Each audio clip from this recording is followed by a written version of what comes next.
नमस्कार. हवामान अंदाज आणि बातम्या या आपल्या यूट्यूब चॅनलमध्ये मी किरण वाघमोडे तुम्हा सर्वांचं स्वागत करतो. आज 20 सप्टेंबर सायंकाळचे साधारणतः 6 वाजत आलेत. पाहूयात आज रात्री आणि उद्या राज्यातील हवामान कसे राहील. सर्वात प्रथम जर पावसासाठी वातावरण का अनुकूल होतंय तर हवेची चक्राकार स्थिती, उंचावरील चक्राकार स्थिती बंगालच्या उपसागरात तयार झालेली आहे.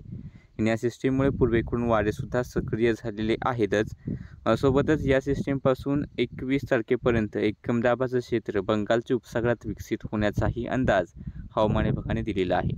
सध्या राजस्थानमध्ये हवेची चक्राकार स्थिती असली तरी हवामान विभागाने सांगितले की येत्या 23 सप्टेंबरच्या आसपास राजस्थानमधून मान्सून माघारी फिरण्यासाठी वातावरण अनुकूल बनतंय असं हवामान विभागाने सांगितलेलं आहे.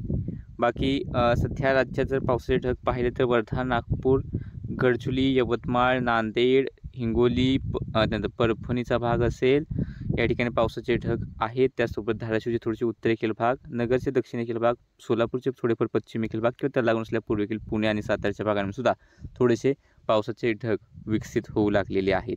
नाशिकच्या पूर्व पट्ट्यातही अशाच प्रकारचे ढग विकसित होत आहेत आणि एकूणच हे जे काही ढग आहेत ते पूर्वेकडून पश्चिमेकडे जात आहेत. त्यामुळे एकूण आज रात्री जर अंदाज पाहिला तर वर्धा, नागपूर, चंद्रपूर, गडचिरोली, यवतमाळ, नांदेड, हिंगोली, परभणी, बीड, लातूर, धाराशिवच्या काही ठिकाणी, असं नाही की सार्वत्रिक पाऊस होईल, काही भागांमध्ये थोडासा पाऊस होईल. तसेच सोलापूर, नगर, पुणे, सातारच्या पूर्वेकडील भागांमध्ये सुद्धा रात्री पावसाची थोड्याफार प्रमाणात शक्यता पाहायला मिळेल. पुण्याच्या घाटाकडील भाग, कोल्हापूरच्याही घाटाकडील भागांमध्ये थोडासा पाऊस होईल. नाशिकच्याही पूर्वेकडील भागांच्या आसपास थोड्याशा पावसाची शक्यता ही आज रात्रीसाठी दिसते. उद्याचा जर आपण अंदाज पाहिला तर उद्या बीड, सोलापूर, धाराशिव, लातूर, परभणी या भागांमध्ये मेघगर्जनेसह मध्यम ते जोरदार पावसाची शक्यता ही बऱ्यापैकी अधिक दिसते. शेजारचा इकडे कोल्हापूर, सांगली, सिंधुदुर्ग, रत्नागिरी, रायगड, मुंबई, सातारा, नगर, छत्रपती संभाजीनगर, नाशिक, त्यानंतर इकडे वाशिम, हिंगोली, अमरावती, वर्धा, नागपूर, चंद्रपूर, भंडारा या जिल्ह्यांमध्ये मेघगर्जनेसह मध्यम तर काही ठिकाणी थोडासा जोरदार पाऊस राहतील, पण व्याप्ती थोडीशी कमी राहील. गोंदिया, गडचिरोलीच्या भागांमध्ये, तसंच इकडे बुलढाणा, अकोला, जळगाव, धुळे, नंदुरबार स्थानिक वातावरण तयार झालं तर थोडासा पाऊस होऊ शकतो. सेम स्थिती मुंबई, ठाणे, पालघर स्थानिक वातावरण तयार झालं तर थोडाफार पाऊस होईल आणि नंतर विशेष पावसाची शक्यता नाही. हवामान विभागाचे जर इशारे पाहिले त्यानुसार उद्या बीड, धाराशिव, परभणी, हिंगोली, नांदेड, लातूर या जिल्ह्यांमध्ये मेघगर्जनेसह पावसाचा येलो अलर्ट आहे.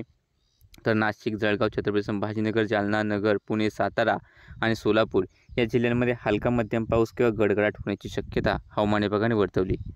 तसेच पालघर, मुंबई, ठाणे, रायगड आणि नंदुरबार या जिल्ह्यांमध्ये हवामान कोरडे राहण्याचा हवामान विभागाचा अंदाज आहे आणि उर्वरित जिल्ह्यांमध्ये क्वचित कुठेतरी हलका किंवा हलका मध्यम पाऊस होईल असा हवामान विभागाचा अंदाज आहे. बाकी सध्याच्या अपडेटमध्ये इतकंच. दररोज हवामानाचे अंदाज पाहण्यासाठी चॅनलला सबस्क्राईब करा, व्हिडिओ लाईक आणि शेअर करायला विसरू नका.